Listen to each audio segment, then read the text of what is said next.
हेची सर्व सुख तुका म्हणे माझे हेची सर्व सुख तुका म्हणे माझे हेची सर्व सुख तुका म्हणे माझे हेची सर्व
Bye.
पाहता लोचणी सुख झाले ओ साजणी, सुख झाले ओ साजणी, सुख झाले ओ साजणी. रूप पाहता लोचणी सुख झाले ओ साजणी, ओ साजणी, सुख झाले ओ साजणी. तो हा विठ्ठल बरवा, तो हा माधव बरवा, तो हा माधव बरवा, तो हा माधव बरवा. तो हा विठ्ठल बरवा, तो हा माधव बरवा, तो हा माधव बरवा, तो हा माधव बरवा. बहुता सुकृताची जोडी म्हणून विठ्ठली आवडी. तो हा विठ्ठल बरवा, तो हा माधव बरवा. बहुता सुकृताची जोडी म्हणून विठ्ठली आवडे. तो हा विठ्ठल बरवा, तो हा माधव बरवा. सर्व सुखाचे आगल बापर कुमा देवी बर, बापर कुमा देवी बर, बापर कुमा देवी बर. सर्व सुखाचे आगर बापर कुमा देवी वर, बापर कुमा देवी वर, बापर कुमा देवी वर. तो हा विठ्ठल बरवा,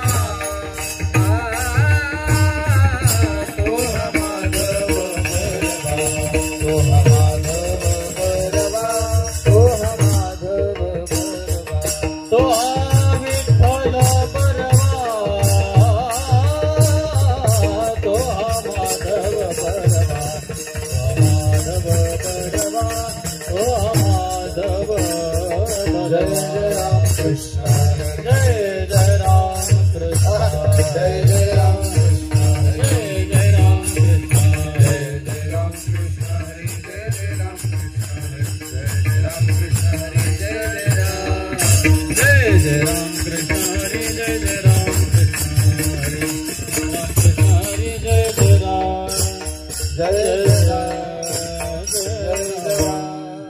नको म्हणा गुंतू माया दाढी, नको नको म्हणा गुंतू माया जाळी, नको नको म्हणा गुंतू माया दाढी. नको नको म्हणा गुंतू माया जाळी. काळाला जवळी त्रासावया, काळाला जवळ ग्रासा भया, काळा जवळ ग्रासा भया. काळाची हे उडी पडेल बाजवा, काळाची हे उडी पडेल बाजवा, काळाची हे उडी पडेल बाजवा. काळाची हे उडी पडेल बाजवा. सोडविना तेव्हा माय बाप, सोडविन तेव्हा माय बाप, सोडविन तेव्हा. सोडविना राजा देशिता चौधरी, सोडविन राजा दिसता चौधरी, सोडविना राजा देशिता चौधरी. सोडविन राजा दिसता चौधरी. अनिक सोयरी भली भली, अनेक सोयरे भले भले, अनेक सोयरे भले भले. काळाची हे उडी पडेल बाजवा, काळाची हे उडी पडेल बाजवा, काळाची हे उडी पडेल बाजवा. काळाची हे उडी पडेल बाजवा. सोडविना तेव्हा माय बाप, सोडविन तेव्हा माय बाप, सोडविन तेव्हा माय बाप. तुका म्हणे तुला सोडविना कोणी, तुका म्हणे तुला सोडविना कोणी. तुका म्हणे तुला सोडविना कोणी. तुका म्हणे तुला सोडविना कोणी. चक्रपाणी वासुनिया, चक्रपाणी वासुनिया, चक्रपाणी वासुनिया. काळाची हे उडी पडेल बाजवा, काळाची हे उडी पडेल बाजवा, काळाची हे उडी पडेल बाजवा. काळाची हे उडी पडेल बाजवा. सोडविना तेव्हा माय बाप, सोडविना तेव्हा माय बाप, सोडविना तेव्हा माय बाप. हो बा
सोडविना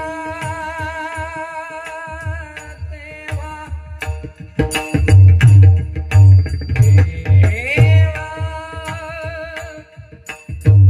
तेव्हा माय बाप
सोडविना तेव्हा माय बाप काळाची उडी पडेल बाजे काळाची उडी पडेल बाजे सोडविना तेव्हा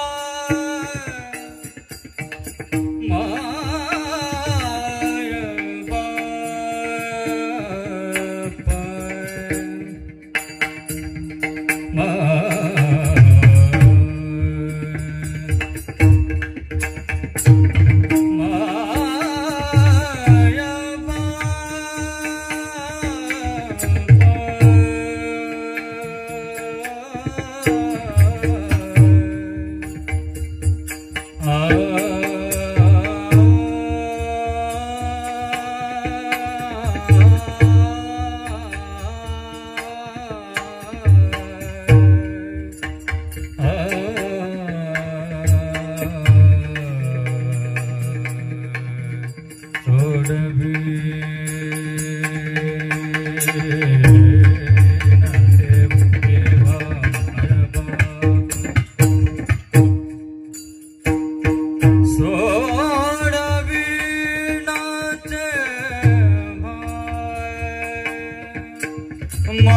म्हणा गुंतू माया जाळी, नको नको म्हणा गुंतू माया जाळी, काळाला जवळे ग्रासावया, काळाची एवढी पडेल बा जेव्हा, सोडविना तेव्हा माय बाप, सोडविना राजा देशीचा चौधरी, सोडविना राजा देशीचा चौधरी, आणिक सोयरी भली भली, काळाची एवढी पडेल बा जेव्हा, सोडविना तेव्हा माय बाप, तुका म्हणे तुला सोडविना कोणी, तुका म्हणे तुला सोडविना कोणी, एका चक्रपाणी वाचुनिया, काळाची एवढी पडेल बा जेव्हा, सोडविना तेव्हा माय बाप विठाला, विठाला विठाला विठाला विठाला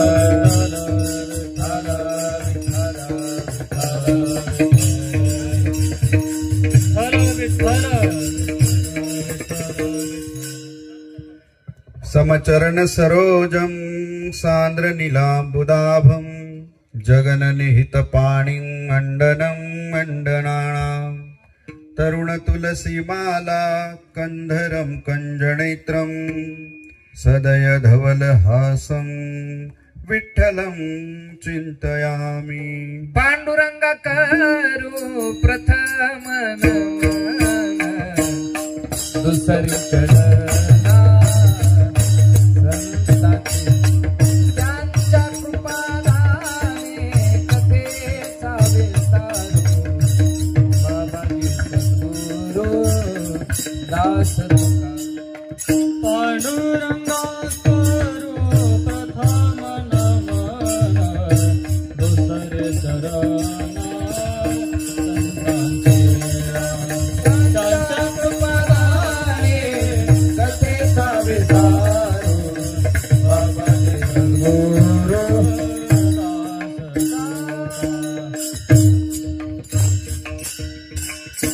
ओम नमो ज्ञानेश्वरा, करुणा करा दयाळा, तुमचा अनुग्रह लाधलो, पावन झालो चराचरी, नमो सद्गुरु तुकया ज्ञानदीपा, नमो सद्गुरु सच्चिदानंद रूपा, नमो सद्गुरु भक्त कल्याण मूर्ती, नमो सद्गुरु भास्करा पूर्ण कीर्ती, सेवे लागी सेवक झालो, हो सेवे लागी सेवक झालो, झालो सेवेलागी सेवक झालो, सेवेलागी सेवक झालो, तुमचा लागलो निज चरणा, तुमच्या लागलो निज चरणा, अहो स्वामी तुकया देवा, यावरी न करावा तुमच्या लागलो निज चरणा, तुमच्या लागलो निज चरणा, अहो स्वामी तुकया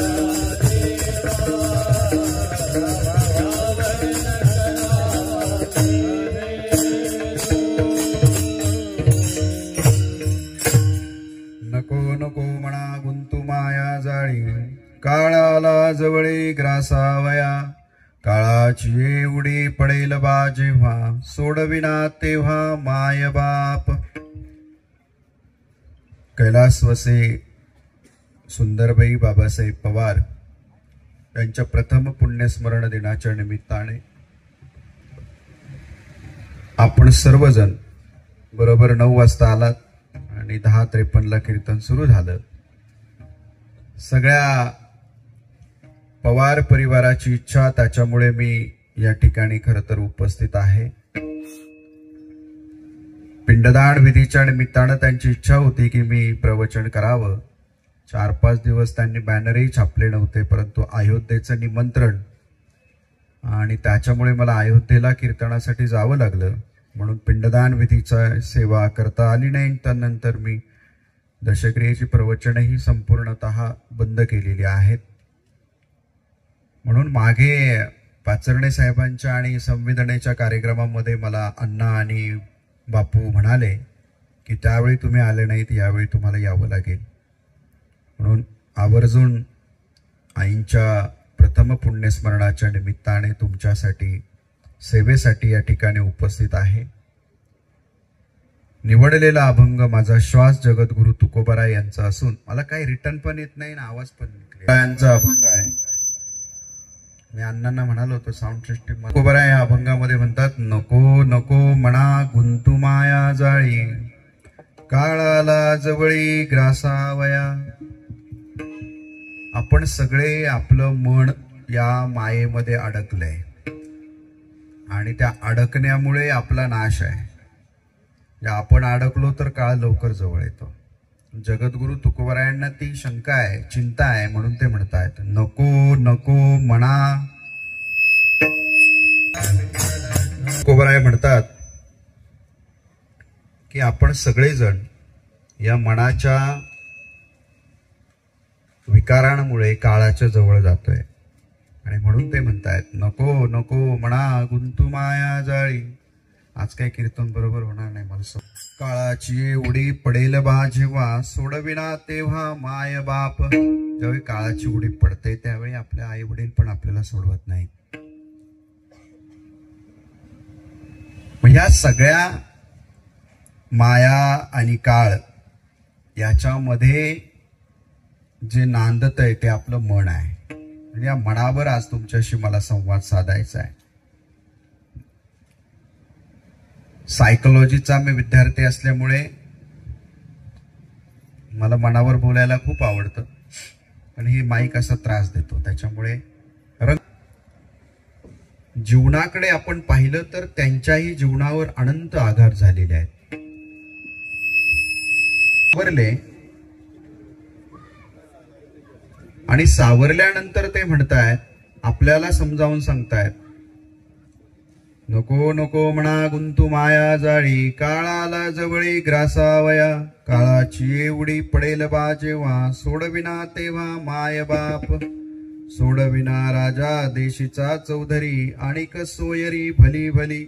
आपल्या किती ओळखी असतील, काळ जवळ आल्यावर कोण नाही.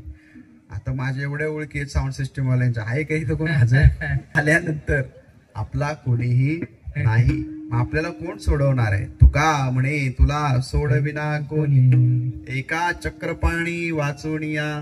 काळाची एवढी पडेल बा जेव्हा, सोडविना तेव्हा माय बाप विठाला.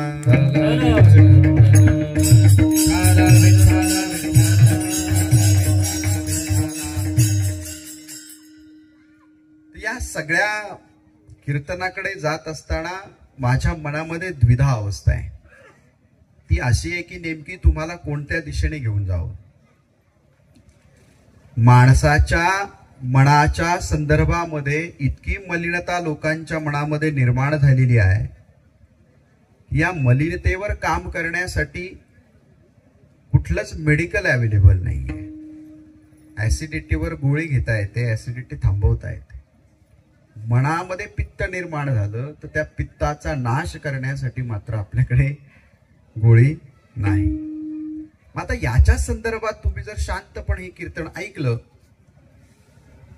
तर तुमच्या लक्षात येईल की आपण किती अडकलेलो आहोत आणि किती आपल्याला मोकळं होण्याची गरज आहे. सगळेजण अडकलोय.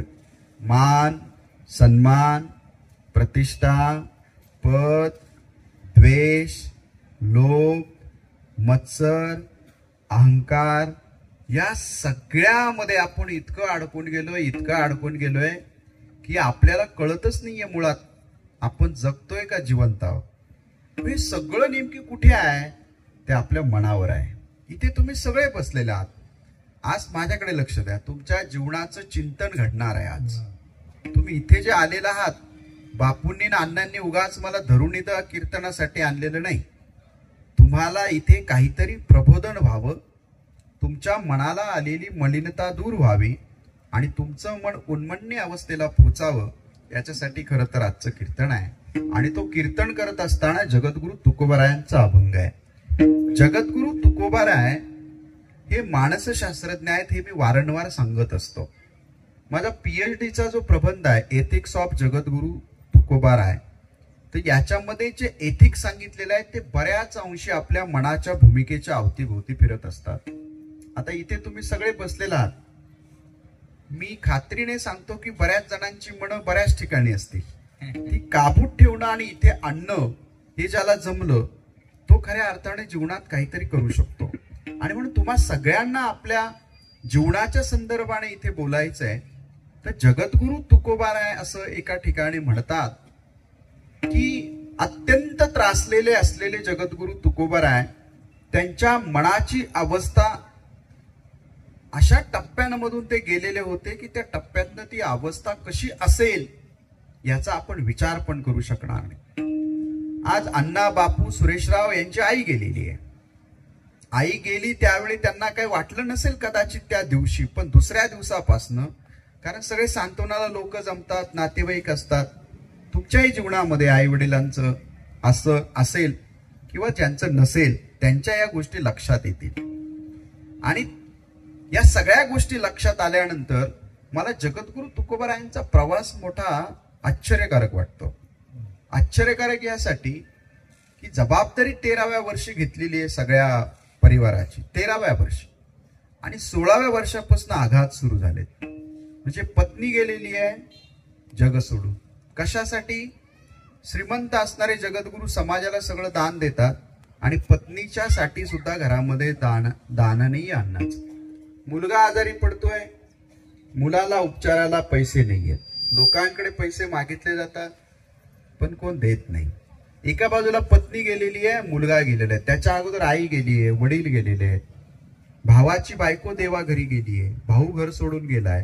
हे सगळे 16 ते आलेल्या 18 मध्ये 19 मध्ये हे सगळे अनुभव आहेत.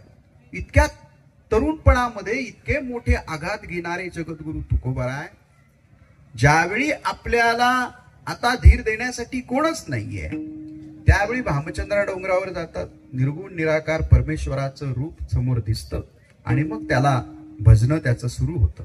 मग ज्यावेळी भामचंद्र आहे, भंडारा आहे, घोराडेश्वर या सगळ्या परिक्रमेमध्ये जगद्गुरु तुकोबाराय पांडुरंगाची ज्यावेळी चरण पाहतात त्यावेळी म्हणतात की माझ्या जीवनाचा खरा सीन गेला.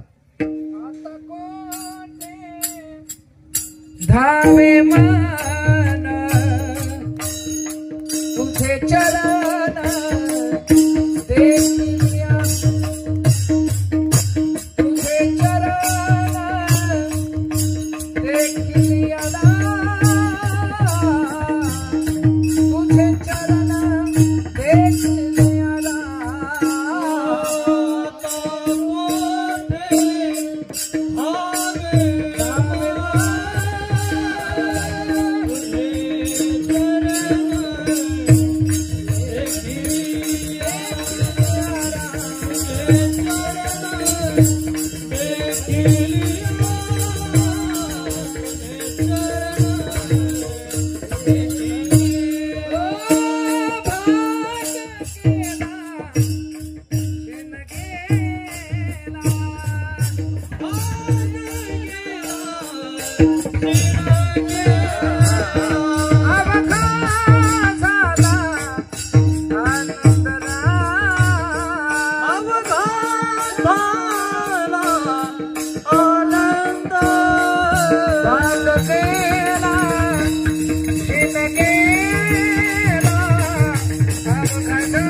आता कोठे धावे म्हण तुझे चरण देखलिया, भाग गेला सीन गेला अवघा झाला आनंद. तुम्हाला अशी 2 चरणं पाहिजे का जिथे तुम्ही गेल्यानंतर तुमच्या जीवनाचा भाग आणि सीन गेला पाहिजे. नाहीतर आपण सगळे भागम भागत चालू आहे. इतकं भागतो की मनावर इतका प्रेशर आलाय आणि आपल्या जवळच्यांनी आपला अपमान केला, आपले सगळे सोयऱ्यांनी आपला अपमान केला, मित्र आपल्याला सोडून गेला, सगळं करून पत्नीने आपल्याला 2-3 शिव्या दिल्या, सगळं करून पत्नीला पतीने शिव्या दिल्या आणि मग त्याच्यानंतर आपल्याला असं वाटतं अरे आपला हा सगळा भाग हा मायेचा होता, आपलं काहीच नव्हतं. आपलं काहीच नसतानाही आपण ज्यावेळी भागतो त्यावेळी शीन होतो. म्हणून आपलं भागणं, आपलं चालणं, आपलं बोलणं आणि आपली कर्म करणं ही अशा दिशेने पाहिजे की त्या कर्मामध्ये, त्या बोलण्यामध्ये, त्या चालण्यामध्ये, त्या कृतीमध्ये फक्त आनंद पाहिजे. मग हा का मिळत नाही? आनंदाचा विक्षेप नेमकी कुठे घडतो? तर हा सारा विक्षेप घडतो आपल्या प्रवासावर. मग हे प्रवास नेमकी ठरवतो कोण? हा प्रवास ठरवणारं तर आपलं मन आहे. आता मनाने ठरवलं म्हणून तुम्ही इथे आलात. जर तुमचं मन नैराश्यामध्ये असतं, अहंकारामध्ये असतं, तुमचं मन भूतकाळाच्या कुठल्या तरी स्मृतींमध्ये असतं, किंवा मनाने ठरवलं असतं मला पार्टीला जायचंय किंवा मला दुसरीकडे जायचं, तुम्ही ते आला नसतात. मनाने तुम्हाला इथे आणलं आणि इथे शांत बसवलंय. म्हणजे हे मन जे आहे हे आपलं संपूर्ण आयुष्य ठरवतं. ज्यावेळी एक गोष्ट आपल्या संपूर्ण आयुष्याला कारणीभूत असते त्याच वेळी तीच गोष्ट आपल्या मरणाला पण कारणीभूत असते. आणि म्हणून या गोष्टींचा खूप विचार करण्याची गरज आहे. आणि हा विचार जगद्गुरूंनी 17व्या शतकामध्ये मांडून ठेवलेला आहे. छत्रपती शिवाजी महाराजांच्या मनाला देखील ऊर्जा देण्याचं काम जगद्गुरू तुकोबारायांनी केलं. त्यांचंही मन होतं, तेही मनुष्य होते आणि त्यांनाही त्या संकटांना सामोरं जावं लागत होतं. त्यावेळी नैराश्य साहजिकच छत्रपतींना येत होतं. पण या नैराश्यातनं जगद्गुरू तुकोबारायांची जी भूमिका आहे ती तुम्ही जर पायकाच्या अभंगाची समजून घेतली तर स्वराज्याला कसे मावळे हवे आहेत, कुणावर कशी जबाबदारी दिली पाहिजे, मावळ्यांचं मनोबल कसं हवंय, राजा म्हणून तुम्ही कसे हवे आहात, ही सगळी मांडणी जगद्गुरूंनी केलेली आहे. म्हणून एका बाजूला ज्ञानेश्वर महाराज आहेत, माऊलींनी जिथे विश्वाच्या भल्यासाठी पसायदान मागितलं, एका बाजूला ज्ञानेश्वरी आहे, दुसऱ्या बाजूला अमृत अनुभव आहे, तिसऱ्या बाजूला हरिपाठ आहे, चौथ्या बाजूला चांगदेव पासष्टी आहे, अभंग आहे, विरहणी आहे. या सगळ्या बाजूने ज्ञानदेव 22व्या वर्षी समाधिस्थ होतात. मग इतकं नेमकी सगळी प्रतिभा एका माणसामध्ये असतानाही तोही माणूस नैराश्याच्या गर्तेत जातोय, तेही झोपडी बंद करून घेतायत, त्यांनाही जगाचा राग येतोय. आणि त्यावेळी माझी येवलेली मुक्ता आपल्या भावाला म्हणते, मन मारोणी उन्मन्न करा, ताटी उघडा ज्ञानेश्वरा. याचा अर्थ आपण सगळ्यांनी समजावून घेतला पाहिजे. जिथे छत्रपती स्वराज्य उभं करणारे त्यांनाही कधी काळी थोडंसं नैराश्य आलं, ते झटकण्यासाठी संतांचा उपयोग झाला. ज्ञानदेव जे आपल्या वारकरी संप्रदायाचा पाया म्हटलं जातं, ज्यांनी भावार्थ दीपिका तुमच्या आमच्या पुढे निर्माण केली, ते ज्ञानदेवी कधीतरी समाजाच्या त्रासानं झोपडी बंद करतायत. त्यावेळी पुन्हा एक संत मुक्ताबाई, त्यांची छोटीशी बहीण त्यांच्या उपयोगाला येते. आता माझा प्रश्न तुम्हाला असा आहे, तुम्ही नैराश्यामध्ये गेल्यानंतर ना तुम्हाला तुकाराम महाराज येऊन सांगणार आहेत, ना तुम्हाला एखादी मुक्ता येऊन सांगणार आहे. मग आता प्रश्न नेमकी तुम्ही समजावून घेतला पाहिजे, मला वाचवणारा कोण? मग आता तुम्हाला वाचवण्यासाठी पुन्हा एकदा संतांच्या साहित्याकडे यावं लागेल. म्हणून जगद्गुरू तुकोबाराय या अभंगामध्ये आपल्याला मनाची भूमिका समजावून सांगतात. हा अभंग सायकोलॉजिकल दृष्ट्या खूप जबरदस्त आहे. याच्यामध्ये फक्त मनाच्या संदर्भामध्ये भाष्य नाही, काळाच्याही संदर्भामध्ये भाष्य आहे. आणि तुम्ही कुणाला तुमचं जीवन समर्पित करावं हेही सांगतायत आणि कोण तुमच्या कामाला येणार नाही याचंही वर्णन करतात. म्हणून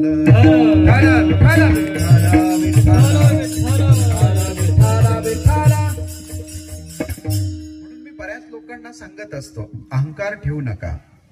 तुमच्या किती ओळखी आहेत हे जगाला सांगू नका, कारण ओळखीच्याच लोकांनी घात केला हा आमचा इतिहास आहे. छत्रपती संभाजी महाराजांचा घात हा ओळखीच्याच लोकांनी, नातेवाईकांनीच केला. मग आता इथे तुम्हाला वाचवायला कोण आहे? तुम्ही म्हणाल माझा भाऊ आहे, माहित नाही कधी कोर्टामध्ये तुमच्या विरोधात केस जाईल. तुम्ही म्हणाल माझा मुलगा आहे, माहित नाही तुम्ही कधी वृद्धाश्रमामध्ये जाऊन धडकाल. म्हणून काल एक अब्जपती त्याच्या अंत्यविधीला $1 मिलियन मालक, कालच्या टाइम्स ऑफ इंडियाला न्यूज आहे, त्याच्या अंत्यविधीला तो एक मोठा लेखक होता, प्रचंड मोठा लेखक, हजारो पुस्तकं ज्याची आहेत अवेलेबल. त्याच्या अंत्यविधीला त्याची दोन्ही मुलं गेली नाहीत आणि तो एका वृद्धाश्रमामध्ये प्राण सोडतोय. वृद्धाश्रम त्याला फोन करतायत मुलांना आणि मुलं जात नाहीत आणि त्याची $1 मिलियन संपत्ती आहे. मग असे प्रसंग ज्यावेळी आपण आजूबाजूला पाहतो त्यावेळी तुमची मुलं तुमच्या कामाला येत नाही. आता तर चाकण MIDC आपल्या जवळ आहे, या सगळ्या MIDCs आपल्या जवळ आहेत. पोलिसांचा अहवाल आहे की अनेक महिला पळून गेलेल्या आहेत लग्न करून, म्हणजे पतीलाही सोडून जात आहेत. आत्ताचा अहवाल आहे, कदाचित भोग असेल, कदाचित वासना असेल, कदाचित संपत्तीचं वलय असेल, कदाचित आकर्षण असेल, कदाचित फसवणूक असेल, पण ही आकडेवारी आहे, डिपार्टमेंटनी ती दाबून ठेवलेली आहे. मग या सगळ्या दृष्टीने मी विचार करतो की जिला आपली आपली अर्धांगिनी समजावी ती सुद्धा सोडून जाते. बरं, जी अर्धांगिनी आपलं अख्खं आयुष्य ज्या पुरुषाला देते तो पुरुषही बाहेर नको त्या गोष्टी करतो. विश्वास ठेवायचा कुठे? मग हे मनावर जे आघात होतात, हे मन जे दुर्बल होऊन जातं, मग या दुर्बल झालेल्या मनाला वेगवेगळे रोग ग्रासतात. आणि सायन्स असं सांगतं, वर्ल्ड हेल्थ ऑर्गनायझेशन असं सांगतं की तुमचे आत्ताचे जे आजार आहेत 80% डिझीज आहेत ते तुमच्या मनामुळे निर्माण झालेले आहेत. मग इतकं मन जगद्गुरु त्याच वेळी अभंगाच्या पहिल्या चरणात म्हणतात, नको नको मना बंधू माया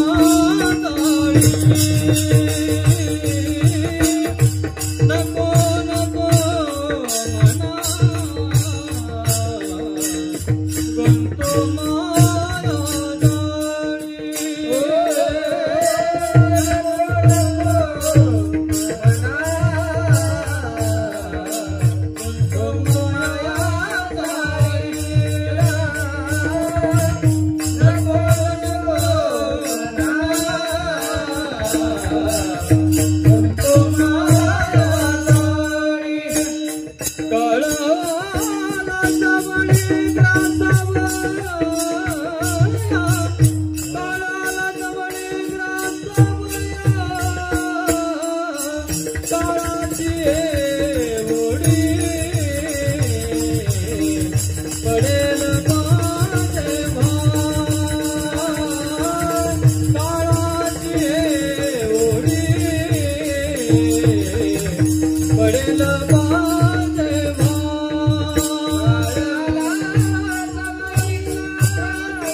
ग्रासावया. सगळेजण जगद्गुरु सगळ्यांना 2 वेळा म्हणतात, नको नको म्हणा. मनाला इथे इशारा आहे, 2 वेळा आहे. आता हा इशारा आपण समजावून घेण्याची वेळ आलेली आहे. मी मगाशी जे अभंगाच्या प्रस्तावनेमध्ये सांगितलं, मला तुम्हाला सगळ्यांना अभंगाकडे घेऊन यायचं होतं. मन बऱ्याच जणांचं विकलांग झालेलं आहे आणि ते विकलांग मन जर मायेत अडकलं तर तो तुमचा मुलगा असेल, पती असेल, वडील असेल, व्यसनांमध्ये आणि बाकीच्या गोष्टींमध्ये अडकल्याशिवाय राहणार नाही. तीच माया आहे. नको नको म्हणा गुंतू माया जाळी. आपण सगळ्यांनी ठरवलं पाहिजे माया जाळामध्ये अडकायचं की सुटायचं. आता इथे तर गुंतू शब्द वापरलाय. गुंता असा झाला की तो लवकर सुटत नाही. बांधलेलं सोडता येतं, गुंतलेलं इतकं भयानक आहे. म्हणजे तुम्ही एखादी गायी आहे ती गोठ्यामध्ये बांधली तर तुम्ही तिला सोडू शकता, पण ती एखाद्या गोष्टीमध्ये गुंतली तर तुम्ही तिला सोडू शकत नाही. म्हणून तुम्ही तुमच्या लेकरांना गुंतू नये याचा ट्रेनिंगचा प्रोग्राम दिला पाहिजे. आपण कुठे कुठे गुंतलोय, छोट्या छोट्या गोष्टीत गुंतलोय. शेजारचीनं एवढ्या तोळ्याचा दागिना बनवला, आता मलाही हवाय. गुंतला माणूस तिथे. किती गुंतला? प्रचंड गुंतला. शेजारच्याने अमुक अमुक गाडी घेतली, मलाही गाडी हवे, तिथेच गुंतला. या गाडीमध्ये आणि सोन्यामध्ये अडकणारी माणसं गाडी आणि सोनं निर्माण केल्यानंतरही गुंतूनच राहतात, लक्षात ठेवा. त्याच्यामुळे क्षुल्लक गोष्टींसाठी मनाला इतक्या व्याधी आहेत, इतके विकार आहेत की तुम्ही जीवनात प्रसन्नच नाहीये. कधीतरी आरसा समोर ठेवून स्वतःला प्रश्न विचारा, मी मागे कधी मनापासून हसलोय का? मी कुणाला खरं प्रेम दिलंय का? मी कुणाशी मनापासून बोललोय का? माझ्या मनामध्ये माझ्या शत्रूंबद्दल एक चुकीची गोष्ट येत नाही ना? माझ्या मित्रांबद्दल मी चुकीचा विचार तर करत नाही ना? माझ्या पत्नीबद्दल, मुलांबद्दल, आईवडिलांबद्दल, बहिणीबद्दल, भावाबद्दल, संपूर्ण समाजाबद्दल माझ्या मनामध्ये जर विकार येत असतील आणि त्या विकाराला कुठलंही कारण नसताना येत असतील तर समजायचं आपण मेंटल होण्याच्या दिशेने आहोत. विठ्ठल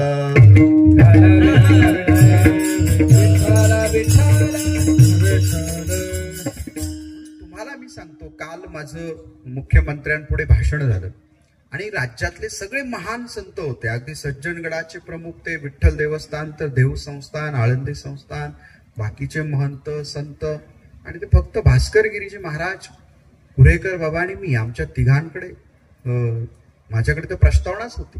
नंतर अयोध्या मंदिराचे कोषाध्यक्ष स्वामी गोविंदगिरीजी महाराज आणि शेवटी सीएम बोलले.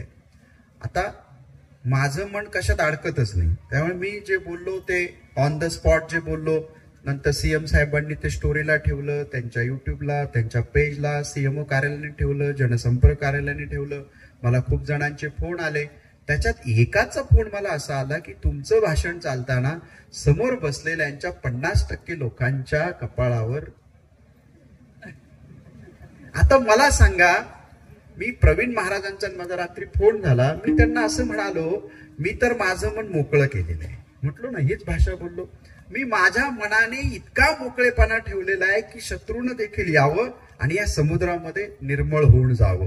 आता दुसऱ्यांनी मात्र त्यांची मन मोकळी केली नाही, त्याला माझा काही विलाज नाही. म्हणून तुम्हाला आनंदाने जगायचं असेल तर तुमचं मन इतकं मोकळं ठेवा, इतकं मोकळं ठेवा की लोकांच्या आघाताने तुम्हाला एवढाही घात होता का? मन करा रे प्रसन्न, मन करा रे प्रसन्न, मन करा रे प्रसन्न, सर्व सिद्धीचे साधन,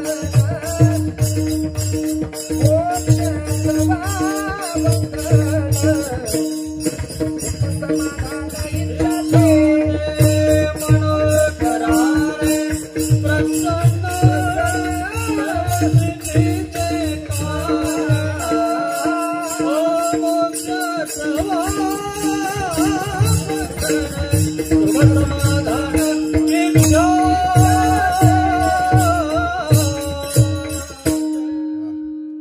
करारे प्रसन्न सर्व सिद्धीचे. मग आता हे जे मन आहे इथे सगळ्या सिद्धी आहे. सिद्धी म्हणजे नेमकी काय? चमत्कार याला सिद्धी म्हणतात का? नाही. सिद्धी याचा अर्थ असा आहे की जीवन जगताना माझ्या वागण्यामुळे, माझ्या कृतीमुळे, माझ्या बोलण्यामुळे माझ्या अवतीभोवतीच्या परिसरावर काय परिणाम होणार आहे याची अगोदरच जाणीव होणे ही सुद्धा एक सिद्धी आहे. माझ्या कृतीमुळे हा निकाल लागणार आहे याची अगोदरच जाणीव होणे ही पण सिद्धी आहे. माझं मन इतकं जबरदस्त आहे, इतकं निग्रही आहे की मी हे करणारच आहे आणि ते होतं याचा अर्थ तुम्हाला ती सिद्धी आहे. मन प्रसन्न केल्यानंतर हे विश्व तुम्हाला सगळं साह्यभूत ठरतं. पण आपली मन इतकी खराब झालेली आहेत, इतकी खराब झालेली आहेत, मृत्यूच्या दारात गेल्यानंतरही आपलं कुणाबद्दल चांगलं मत नसतं. मग हा धोका आपल्याला कधी समजणार आहे? म्हणून तुम्हाला सगळ्यांना माझी विनंती आहे, मोकळ्या मनाने जगायला शिकलं पाहिजे. अजिबात ताणतणाव घेऊ नका. जगामध्ये 700 कोटी क्रॉस झालेली लोक आहेत, 35% मेंटल झालेले आहेत. मी सांगत नाही, अहवाल आहे, इंटरनेटवर जा. मग 700 कोटी मध्ये ते 35% म्हणजे किती झाले? 7 त्रिक 21, 7 पाचा 35, 245 कोटी लोक मेंटल आहेत, ऍबनॉर्मल झाले विनाकारण. मग 245 कोटी मध्ये मी तर नाही ना, हा विचार आपण केला पाहिजे. मला 245 कोटीच्या बाहेर यायचंय. पुन्हा तो अहवाल असं सांगतोय की येत्या काही काळामध्ये ही संख्या 50 ते 60% क्रॉस करेल. आणि आता ब्ल्यूटूथ आपण नेहमी ऐकतो ना, तर ब्ल्यूट नावाचे एक सायंटिस्ट आहे, तिचा एक अहवाल प्रसिद्ध झालेला आहे. तिचे काही प्रिन्सिपल्स आहेत सायकोलॉजीवर, पब्लिक कम्युनिकेशन आणि कॉन्टॅमिलिटीवर. तर तिने असं सांगितलंय की या सगळ्या विश्वामध्ये ज्या ज्या काही घटना घडतायत याचा किशोरवयीन मुलांवर प्रचंड परिणाम होतो. याचं कारण, त्याची काही कारणं सांगितलीत, ऐका. कानाचे मन मनाचं कान करून ऐका. माझं प्रवचन विनोद नाही, टाइमपास नाही, फुटकळपणा नाही, तुमच्यात बदल व्हावा याच्यासाठी. याचं कारण त्यांनी असं सांगितलंय, पहिली गोष्ट, आई वडिलांचं वर्तन चुकलं की मुलांवर प्रेशर यायला सुरुवात होते. म्हणजे मुलं ऑब्झर्व करतात की सामाजिक स्तर नेमकी आपला काय आहे आणि आपले आई वडील कसे वागतात. मग ते जर चुकीचे वागत असतील तर हळूहळू हळूहळू हळूहळू तो प्रेशर मुलांच्या मनावर यायला सुरुवात होते. त्यातून 2 रिझल्ट येतात. एकतर मुलं बेडर होतात, निडर होतात, किंवा ती क्षयग्रस्त होतात. विठ्ठल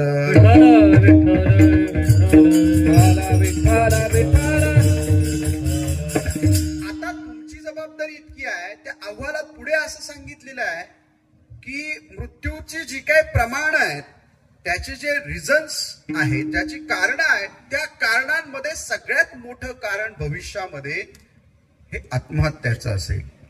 आता या सगळ्या गोष्टींचा आपण बारकाईने विचार करायला हवा की आपलं मन आपल्याला जर सुदृढ ठेवता आलं, निकोप ठेवता आलं, तर मी, माझं कुटुंब, माझा समाज आणि माझं राष्ट्र हे मी दिगंतरी नेऊ शकतो.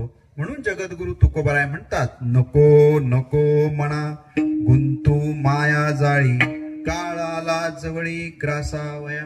आता प्रॅक्टिकली मी विचार करणारा आणि विचार सांगणारा कीर्तनकार आहे. मी स्वतःपासून सुरुवात केली. मस्तपैकी एक छान मृत्यूपत्र तयार केलं. त्याच्यामध्ये दशक्रिया घालू नका आणि अंत्यविधी करू नका हे लिहून ठेवलं. मुलांनाच सांगितलं तुम्हाला काही मिळणार नाही, जे असेल बापजाद्याचं तेच. तुम्हाला शिक्षण आणि संस्कार चांगले मिळतील. माझ्या परंपरेमध्ये, माझ्या मार्गामध्ये तुम्हाला काही त्रुटी वाटल्या तर तुम्ही मला फॉलो करू नका. पण तुम्हाला असं वाटलं की आपले वडील योग्य मार्गावर आहेत तरच मला फॉलो करा. याचं कारण असं आहे की आपण कुणावर प्रेशर आणून त्यांना जगणं शिकवू शकत नाही, पण आपण चांगलं जगवून त्यांच्यावर चांगल्या जगण्याचा प्रेशर नैसर्गिक निर्माण करू शकतो. विठ्ठल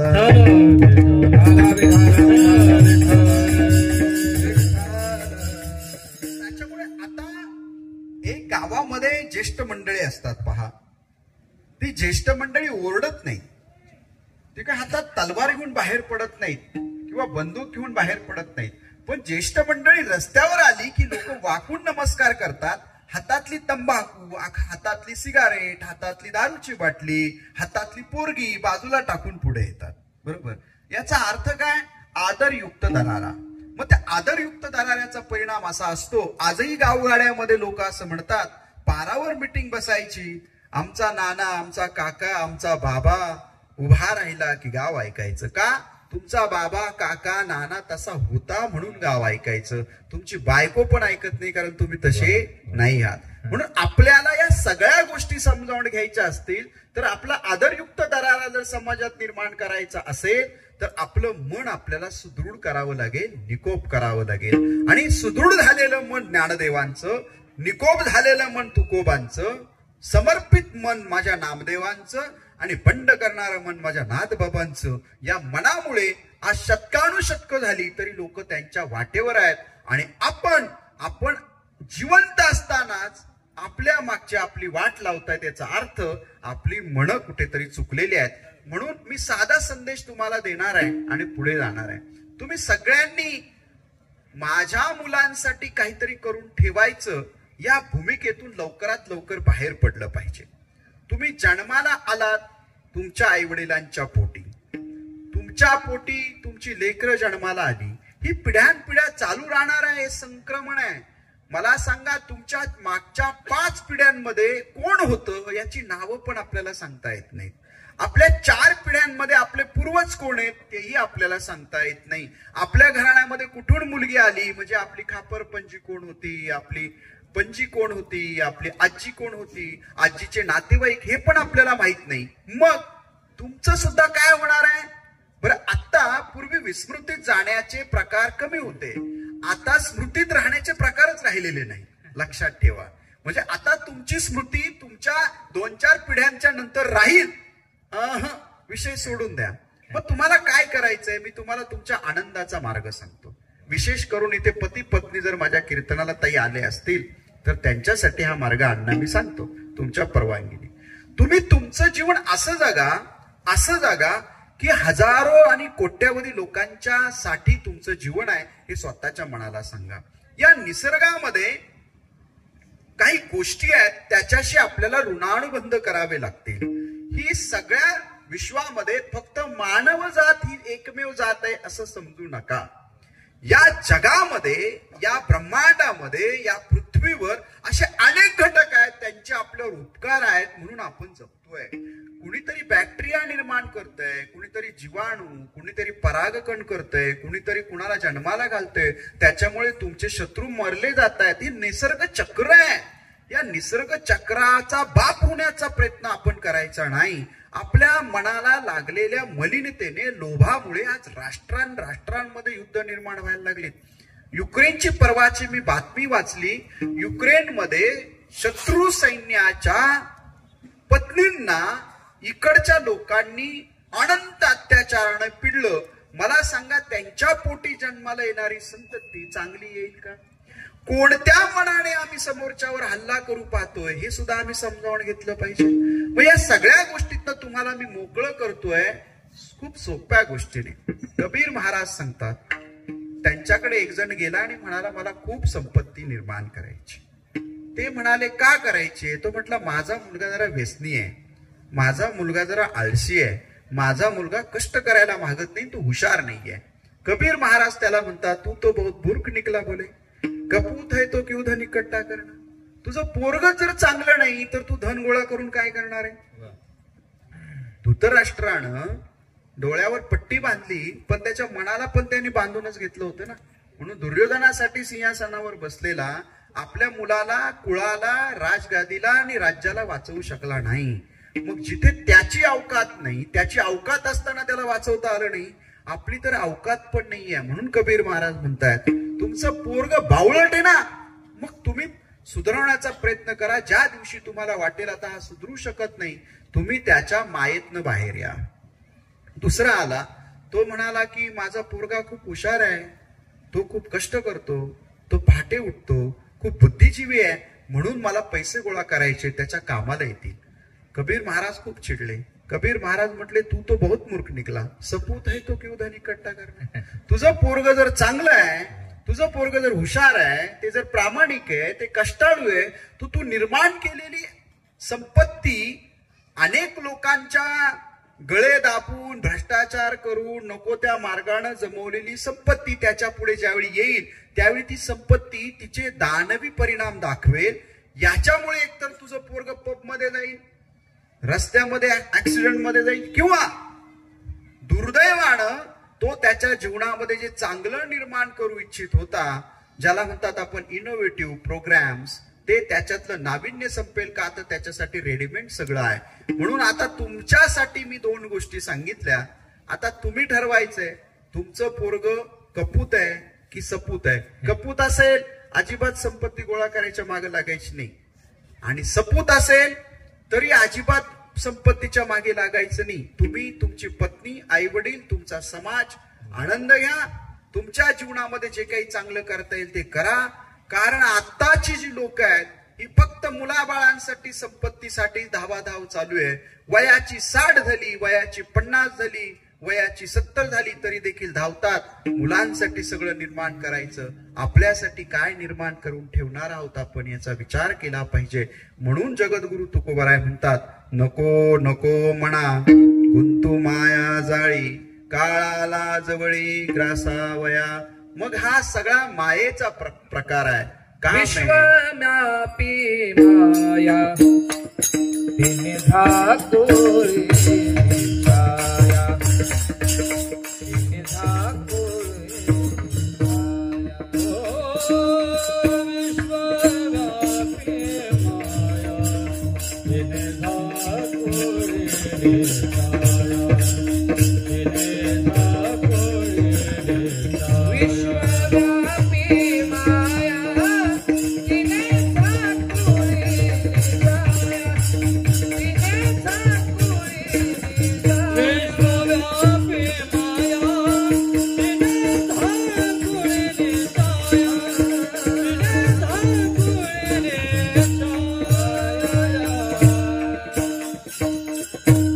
विश्वव्यापी माया तिने झाकोळी छाया, तिने झाकोळी छाया. विश्वव्यापी माया तिने झाकोळलेली छाया. सत्य गेले भोळ्यावरी अविद्येची चाली थोरी. सत्य भोळ्यावर गेलं आणि सगळीकडे अविद्येचा प्रकार सुरू झाला. आता तुमच्या माहितीसाठी सांगतो, जगद्गुरु तुकोबाराय इथे म्हणतात, गुंतू नका मायाजाळी. का? काळाला जवळी ग्रासावया. बऱ्याच जणांना असं वाटतं की हा जो काळ आहे, हा काळ माझ्या उतारवयामध्ये येईल, कधी सांगता येत नाही. कधी येईल, कधी जगाचा निरोप घ्यावा लागेल, कळणार सुद्धा नाही. म्हणून आपण सगळ्यांनी नाथबाबांनी जे केलं तसं करावं लागेल. नाथबाबा काय म्हणतात? मी आनंदी काय, मी काळाला काखेत घेऊन फिरतो. लक्षात ठेवा, कधीही मृत्यू येऊ अडचण नाही. प्रत्येक क्षण असा जगायचा की प्रत्येक क्षणाचा उत्सव झाला पाहिजे. असं जगलो तर मृत्यूला सुद्धा आपण मिठी मारू शकतो. आणि ही मिठी मारण्यासाठी आपल्याला आपली भूमिका समजावून घ्यावी लागेल, काळाची समजून घ्यावी लागेल. कारण काळ हा सतत मागे पुढे उभा आहे. काळ आपल्या बरोबर चालतोय, काळातून कोण सुटणार नाहीये. म्हणून तुम्ही सगळ्यांनी समजून घ्या, तो मागे लागलेला आहे. काळ लागला मापा. तो काळ जो आपल्या मागे लागलेला आहे, तिथे तुम्हाला कोणीही सोडवणार नाही. पळो नये न चले बळ. किती पळालो तर आपलं बळ मात्र तिथे अपूर्ण पडणार आहे. कर्णासारखा विद्वान, कर्णासारखा शूरवीर हा सुद्धा काळाच्या अधीन आहे. सगळी माणसं आहेत. आता याच्यामध्ये दोन प्रकार आहेत. काही लवकर जातात देह सोडून आणि काही खूप वर्ष जगतात. याच्यात दोन प्रकार आहेत, प्रारब्ध संचित आणि क्रियामान. आता मला किती आयुष्य मला माहित नाही, पण माझ्या अगोदर माझ्या आईला बाळ झालं, ते 1 वर्षामध्येच गेलं, पण हे बाळ अजून जिवंत आहे. लक्षात ठेवा. आता माझा जो चालक आहे त्याचं नाव राम आहे, त्याला मी श्रीराम म्हणतो. आता आहे तो कुठे बसलाय रे? हा ते काय, ते हात वर केला त्यानं. आता त्याच्या आईला 3 बाळ झाली, तिन्ही बाळ जगली नाहीत, हा जगला, अजूनही जिवंत आहे. लक्षात ठेवा. काही माणसं ही जन्माला येतात थोड्या अवधीसाठी, त्या आईची कुस धन्य करायला येतात, त्या वडिलांच्या घरामध्ये 4 दिवस सुखाचे देण्यासाठी येतात, काम संपलं ते निघून जातात. ते कोणत्याही कारणाने जातील ते सांगता येत नाही. त्यांचं जीवनच तेवढं होतं. कदाचित इथे आल्यानंतर पुढची गती त्यांना अधिक चांगली असेल. मग त्याच्यावर आपली सत्ता नाहीये. काळावर आपली सत्ता आहे का? नाहीये. म्हणून काळावर जर आपली सत्ता नाही तर मग आपण मायेत गुंतणं व्यर्थ आहे की योग्य आहे? मायेत गुंतणंच व्यर्थ आहे. माया जर आपल्याला गुंडाळून ठेवते आणि त्याच्यामुळे आपण काळाच्या तोंडामध्ये जातोय, तर आपण सगळ्यांनी या मायेतनं बाहेर येणं हे खूप गरजेचं आहे. मग माया म्हणजे नेमकी काय? अहम ब्रह्मास्मी. शंकराचार्यांचा अद्वैत वेदांत पाहिला तर सार ब्रह्म आहे. आणि मग शंकराचार्यांनी याच्यातनं काही गोष्टी आपल्याला समजावून सांगितल्या, ह्या सुद्धा आपल्या लक्षात आलेल्या नाहीत. मग ते शंकराचार्य पुन्हा एकदा येणार नाही तुम्हाला समजून सांगायला अद्वैत वेदांत. मग तुम्हाला त्याच्यासाठी ज्ञानदेवांची भावार्थ दीपिका जवळ करावी लागेल, त्याच्यातलं गुह्य ज्ञान समजावून घ्यावं लागेल आणि मायेतनं पटकन जितक्या बाहेर पडता येईल तितक्या बाहेर पडावं लागेल. विठाल